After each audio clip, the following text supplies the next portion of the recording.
사도행전 26장. 아그리빠 왕이 바울에게 말하였다. 할 말이 있으면 해도 된다. 바울이 손을 뻗치고 변호하기 시작하였다. 아그리빠 임금님, 오늘 내가 전하 앞에서 유대 사람이 나를 걸어서 고발하는 모든 일에 대하여 변호하게 된 것을 다행으로 생각합니다. 그것은 특히 임금님께서 유대 사람의 풍속과 쟁점들을 모두 잘 알고 계시기 때문입니다. 아무쪼록 내 말을 끝까지 참으시고 들어주시기 바랍니다. 내가 젊었을 때부터 살아온 삶을 모든 유대 사람이 알고 있습니다.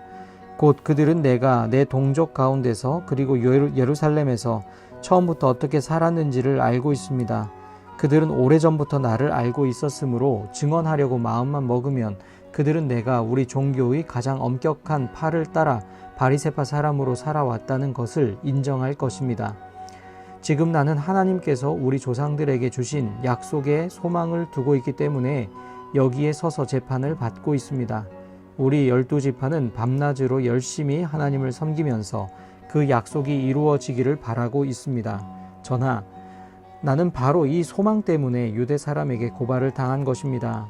여러분은 어찌하여 하나님께서 죽은 사람들을 살리신다는 것을 믿을 수 없는 일로 여기십니까?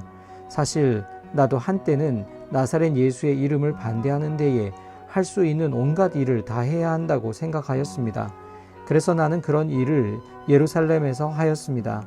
나는 대제사장들에게서 고난을 받아가지고 많은 성도를 옥에 가두었고 그들이 죽임을 당할 때에 그 일에 찬동하였습니다.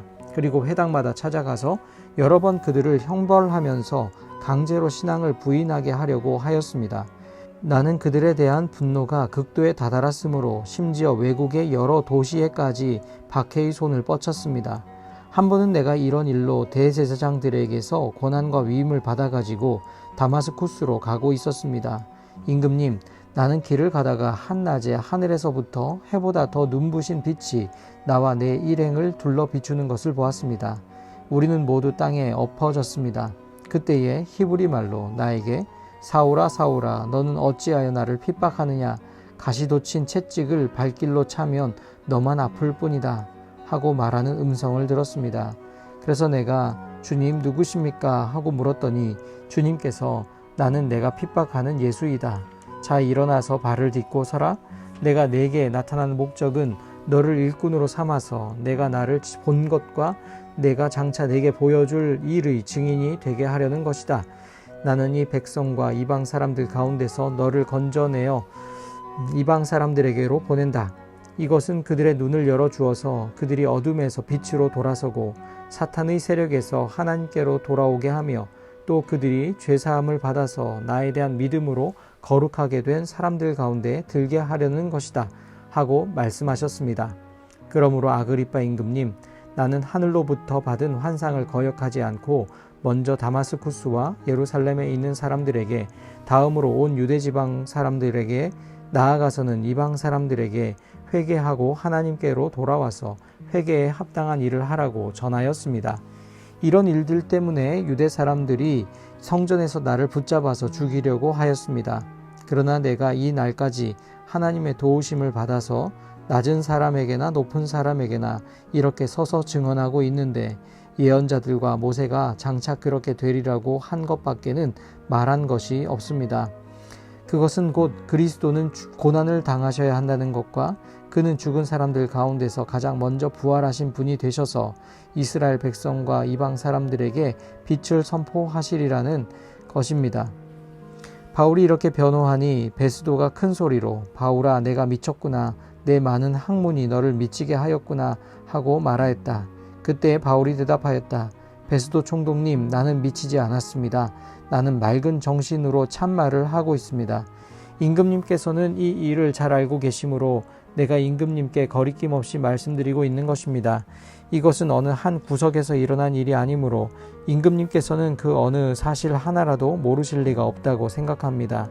아그리빠 임금님, 예언자들을 믿으십니까? 믿으시는 줄 압니다. 그러자 아그리빠 왕이 바울에게 말하였다. 그대가 짧은 말로 나를 설복해서 그리스도인이 되게 하려고 하는가? 바울이 대답하였다. 짧거나 길거나 간에 나는 임금님뿐만 아니라 오늘 내 말을 듣고 있는 모든 사람이 이렇게 결박을 당한 것 외에는 꼭 나와 같이 되기를 하나님께 빕니다. 왕과 총독과 번이게 및 그들과 함께 앉아있는 사람들이 다 일어났다. 그들은 물러가서 서로 말하였다. 그 사람은 사형을 당하거나 갇힐 만한 일을 한 것이 하나도 없소. 그때에 아그리빠 왕이 베스도에게 말하였다. 그 사람이 황제에게 상소하지 않았으면 석방될 수 있었을 것이요. 사도행전 27장. 우리가 배로 이탈리아에 가야 하는 것이 결정되었을 때에 그들은 바울과 몇몇 다른 죄수를 황제 부대의 백부장 율리오라는 사람에게 넘겨주었다.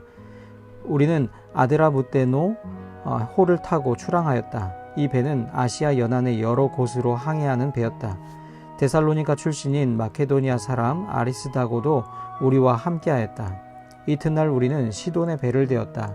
율리오는 바울에게 친절을 베풀어 친구들에게로 가서 보살핌을 받는 것을 허락하였다. 우리는 시돈을 떠나 백길을 갈 때에 맞바람 때문에 키프로스 섬을 바람막이로 삼아서 항해하였다. 우리는 길리기아와 밤빌리아 앞 바다를 가로질러 항해하여 루기아에 있는 무라에 이르렀다. 거기서 백부장은 이탈리아로 가는 알렉산드리아 배를 만나서 우리를 그 배에 태웠다. 우리는 여러 날 동안 천천히 항해하여 겨우 니도 앞바다에 이르렀다. 그런데 우리는 맞바람 때문에 더 이상 나갈 수 없어서 크레타 섬을 바람막이로 삼아 살모네 앞바다를 항해하여 지나갔다. 그리고 우리는 크레타 남쪽 해안을 따라 겨우겨우 항해하여 라세아 성에서 가까운 도시인 아름다운 항구라는 곳에 닿았다. 많은 시일이 흘러서 금식 기간이 이미 지났으므로 벌써 항해하기에 위태로운 때가 되었다. 그래서 바울은 그들에게 이렇게 충고하였다. 여러분, 내가 보기에 지금 항해를 하다가는 재난을 당할 것 같은데 짐과 배의 손실만이 아니라 우리의 생명까지도 이를지 모릅니다. 그러나 백부장은 바울의 말보다는 선장과 선주의 말을 더 믿었다. 그리고 그 항구는 겨울을 나기에 적합하지 못한 곳이므로 거의 모두는 거기에서 출항하여 할 수 있으면 베닉스로 가서 겨울을 나기로 뜻을 정하였다. 베닉스는 크레타 섬의 항구로 서남쪽과 서북쪽을 바라보는 곳이다. 때마침 남풍이 순하게 불어오므로 그들은 뜻을 이룬 것이나 다름없다고 생각하고 닻을 올리고서 크레타 해안에 바싹 붙어서 항해하였다. 그런데 얼마 안 되어서 유라굴로라는 폭풍이 섬 쪽에서 몰아쳤다. 배가 폭풍에 휘말려서 바람을 맞서서 나아갈 수 없으므로 우리는 체념하고 떠밀려가기 시작하였다. 그런데 우리가 가우다라는 작은 섬 아래쪽을 따라 밀려갈 때에 그 섬이 어느 정도 바람막이가 되어 주었으므로 우리는 간신히 거룻배를 휘어잡을 수 있었다. 선원들은 거룻배를 갑판 위에다가 끌어올리고 밧줄을 이용하여 선체를 동여매었다. 그리고 그들은 리비아 근해의 모래톱으로 밀려들까 두려워서 바다에 닻을 내리고 그냥 떠밀려가고 있었다.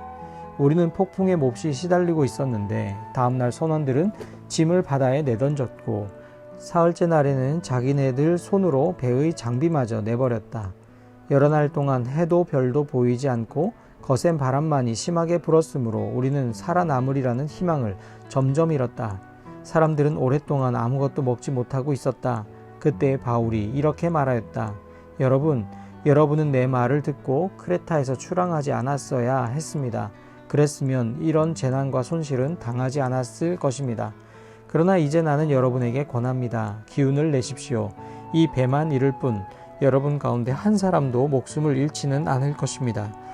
바로 지난 밤에 나의 주님이시요 내가 섬기는 분이신 하나님의 천사가 내 곁에 서서 바울아, 두려워하지 말아라. 너는 반드시 황제 앞에 서야 한다. 보아라, 하나님께서는 너와 함께 타고 가는 모든 사람의 안전을 너에게 맡겨주셨다 하고 말씀하셨습니다. 그러므로 여러분, 힘을 내십시오. 나는 하나님께서 나에게 말씀하신 그대로 되리라고 믿습니다. 우리는 반드시 어떤 섬으로 밀려가 닿게 될 것입니다. 10나흘째 밤이 되었을 때에 우리는 아드리아 바다에 떠밀려 다녔다. 한밤중에 선원들은 어떤 육지에 가까이 이르고 있다고 짐작하였다. 그들이 물 깊이를 재어보니 20길이었다. 좀 더 가서 지니 15길이었다. 우리는 혹시 암초에 걸리지는 않을까 염려하여 고물에서 닷 4개를 내리고 나리 3개를 고대하였다. 그런데 선원들이 배를 버리고 달아나려고 이물에서 닷을 내리는 척하면서 바다에 거룻배를 풀어내렸다. 바울은 백부장과 병사들에게 말하였다. 만일 이 사람들이 배에 그대로 남아있지 않으면 당신들은 무사할 수 없습니다. 그러자 병사들이 거룻배의 밧줄을 끊어서 거룻배를 떨어뜨렸다. 날이 새어갈 때에 바울은 모든 사람에게 음식을 먹으라고 권하면서 말하였다. 여러분은 오늘까지 열 나흘 동안이나 마음을 졸이며 아무것도 먹지 못하고 굶고 지냈습니다. 그래서 나는 여러분들에게 음식을 먹으라고 권합니다. 그래야 여러분은 목숨을 유지할 힘을 얻을 것입니다. 여러분 가운데서 아무도 머리카락 하나라도 잃지 않을 것입니다. 바울은 이렇게 말하고 나서 빵을 들어 모든 사람 앞에서 하나님께 감사를 드리고 떼어서 먹기 시작하였다. 그러자 사람들은 모두 용기를 얻어서 음식을 먹었다. 배에 탄 우리의 수는 모두 276명이었다. 사람들이 음식을 배부르게 먹은 뒤에 남은 식량을 바다에 버려서 배를 가볍게 하였다. 날이 새니 어느 땅인지는 알 수 없지만 모래밭이 있는 항만이 보였다. 그래서 그들은 어떻게 해서든지 배를 거기로 몰아 해변에 대기로 작정하였다. 닻을 모두 끊어서 바다에 버리고 동시에 키를 묶은 밧줄을 늦추었다. 그리고 앞 돛을 올려서 바람을 타고 해안 쪽으로 들어갔다. 그런데 두 물살이 합치는 곳에 끼어들어서 배가 모래톱에 걸렸다. 이 물은 박혀서 움직이지 않고 고물은 심한 물결에 깨졌다. 병사들은 죄수들이 혹시 헤엄쳐 도망할까봐 그들을 죽여버리려고 계획하였다. 그러나 백부장은 바울을 구하려고 병사들의 의도를 막고 헤엄칠 수 있는 사람들은 먼저 뛰어내려서 무추로 올라가라고 명령하였다. 그리고 그 밖의 사람들은 널빤지나 부서진 배 조각을 타고 무추로 나가라고 명령하였다. 이렇게 해서 모두 무추로 올라와 구원을 받게 되었다. 사도행전 28장. 우리가 안전하게 목숨을 구한 뒤에야 비로소 그 곳이 몰타 섬이라는 것을 알았다. 섬 사람들이 우리에게 특별한 친절을 베풀어 주었다. 비가 내린 뒤라서 날씨가 추웠으므로 그들은 불을 피워서 우리를 맞아주었다. 바울이 나뭇가지를 한 알음 모아다가 불에 넣으니 뜨거운 기운 때문에 독사가 한 마리 튀어나와서 바울의 손에 달라붙었다. 섬 사람들이 그 뱀이 바울의 손에 매달려 있는 것을 보고 이 사람은 틀림없이 살인자이다. 바다에서는 살아나왔지만 정의의 여신이 그를 그대로 살려두지 않는다 하고 서로 말하였다. 그런데 바울은 그 뱀을 불 속에 떨어버리고 아무런 해도 입지 않았다. 섬 사람들은 그가 살이 부어 오르거나 당장 쓰러져 죽으려니 하고 생각하면서 기다렸다. 그런데 오랫동안 기다려도 그에게 아무런 이상이 생기지 않자 그들은 생각을 바꾸어서 그를 신이라고 하였다. 그 근처에 그 섬의 추장인 보블리오가 농장을 가지고 있었다. 그가 우리를 그리로 초대해서 사흘 동안 친절하게 대접해 주었다. 마침 보블리오의 아버지가 열병과 이질에 걸려서 병석에 누워 있었다. 그래서 바울은 들어가서 기도하고 그에게 손을 얹어서 낫게 해주었다. 이런 일이 일어나니 그 섬에서 병을 앓고 있는 다른 사람도 찾아와서 고침을 받았다. 그들은 극진한 예로 우리를 대하여 주었고 우리가 떠날 때에는 우리에게 필요한 물건들을 배에다가 실어주었다. 석 달 뒤에 우리는 그 섬에서 겨울을 난 디오스구로라는 이름이 붙은 알렉산드리아 배를 타고 떠났다. 우리는 수라구사에 입항하여 사흘 동안 머물고 그곳을 떠나 빙 돌아서 레기온에 다다랐다. 그런데 하루가 지나자 남풍이 불어왔으므로 우리는 이틀 만에 보디올에 이르렀다. 우리는 거기서 신도들을 만나서 그들의 초청을 받고 이랫동안 함께 지냈다. 그런 다음에 드디어 우리는 로마로 갔다. 거기 신도들이 우리 소식을 듣고서 아피온 광장과 트레스 마을까지 우리를 맞으러 나왔다. 바울은 그들을 보고 하나님께 감사를 드리고 용기를 얻었다. 우리가 로마에 들어갔을 때에 바울은 그를 지키는 병사 한 사람과 함께 따로 지내도 된다는 허락을 받았다. 사흘 뒤에 바울은 그곳 유대인 지도자들을 불러 모았다. 그들이 모였을 때에 바울은 이렇게 말하였다. 동포 여러분, 나는 우리 결례와 조상들이 전하여 준 풍속을 거스르는 일을 한 적이 없습니다. 그런데도 나는 죄수가 되어서 예루살렘에서 로마 사람의 손에 넘겨졌습니다. 로마 사람은 나를 신문하여 보았으나 사형에 처할 만한 아무런 근거가 없으므로 나를 놓아주려고 하였습니다. 그러나 유대 사람이 반대하는 바람에 하는 수 없이 내가 황제에게 상소한 것입니다. 나는 절대로 내 민족을 고발하는 것이 아니었습니다. 이런 까닭으로 나는 여러분을 뵙고 말씀드리려고 여러분을 오시라고 청한 것입니다. 내가 이렇게 쇠사슬에 매어 있는 것은 이스라엘의 소망 때문입니다. 그들이 바울에게 말하였다. 우리는 아직 유대로부터 당신에 관한 편지를 받은 일도 없고 동포들 가운데서 아무도 여기에 와서 당신에 대하여 나쁘게 말하거나 소문을 낸 일이 없습니다. 우리는 당신에게서 당신의 생각을 들어보고 싶습니다. 이 종파에 대하여 우리가 아는 것은 어디서나 이 종파를 반대하는 소리가 높다는 것입니다. 그들은 바울과 만날 날짜를 정하였다. 그날에 더 많은 사람이 바울의 숙소로 찾아왔다. 그는 아침부터 저녁까지 그들에게 하나님 나라를 엄숙히 증언하고 모세의 율법과 예언자의 말을 가지고 예수에 관하여 그들을 설득하면서 그의 속내를 터놓았다. 더러는 그의 말을 받아들였으나 더러는 믿지 않았다. 그들이 이렇게 견해가 서로 엇갈린 채로 흩어질 때에 바울은 이런 말을 한마디 하였다. 성령께서 예언자 이사야를 통하여 여러분의 조상에게 하신 말씀은 적절합니다. 곧 이런 말씀입니다. 이 백성에게 가서 말하여라. 너희가 듣기는 들어도 깨닫지 못하고 보기는 보아도 알지 못한다. 이 백성의 마음이 무디어지고 귀가 먹고 눈이 감기어 있다. 이는 그들로 하여금 눈으로 보지 못하게 하고 귀로 듣지 못하게 하고 마음으로 깨닫지 못하게 하고 돌아서지 못하게 하여 내가 그들을 고쳐주지 않으려는 것이다. 그러므로 여러분은 하나님의 이 구원의 소식이 이방 사람에게 전파되었음을 알아야 합니다. 그들이야말로 그것을 듣고 받아들일 것입니다. 바울은 자기가 얻은 셋집에서 꼭 2해 동안 지내면서 자기를 찾아오는 모든 사람을 맞아들였다. 그는 아무런 방해도 받지 않고 아주 담대하게 하나님 나라를 전하고 주 예수 그리스도에 관한 일들을 가르쳤다.